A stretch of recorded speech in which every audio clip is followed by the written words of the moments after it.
Merci Madame la Présidente. Monsieur le Président du Conseil exécutif, je voudrais dans un premier temps m'associer aux pensées que vous avez exprimées à l'endroit des personnes décédées, blessées et des sinistrés lors de cet événement.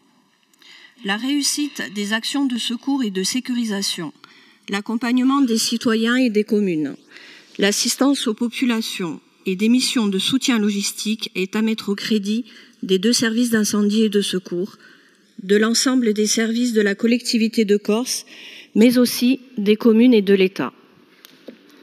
L'action citoyenne a fortement été au rendez-vous, avec la solidarité active des populations et des associations. Chacun a fait preuve de beaucoup de sang-froid et d'une grande compétence dans ces circonstances dramatiques. Je voudrais souligner la force de leur engagement et leur exprimer ma gratitude.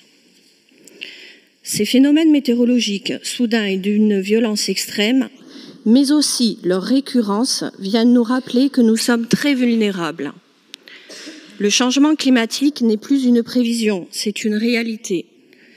Nous sommes dans l'obligation de repenser l'action publique en termes de prévention, de gestion de crise, mais surtout d'adapter l'ensemble de nos politiques publiques.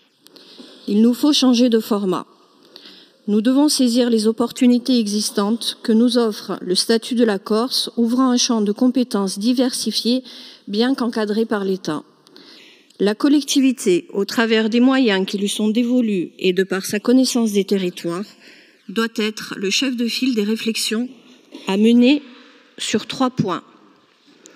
Tout d'abord, la consolidation de la réponse en termes de sécurité civile dans les territoires, par l'adhésion de l'ensemble des services associés à la gestion de crise, dans le cadre d'une stratégie plus intégrée de nos politiques publiques. Ensuite, il est indispensable que la collectivité de Corse soit associée en amont par Météo France à la définition du risque météorologique. Cela est nécessaire pour de nombreuses raisons. Une plus grande réactivité dans l'information des populations, la mobilisation de l'ensemble de tous les services compétents, la garantie de continuité des canaux de communication. Et enfin, il faut sensibiliser les citoyens à une culture de sécurité civile, mais aussi accompagner les élus et agents publics en termes de formation à la gestion de crise.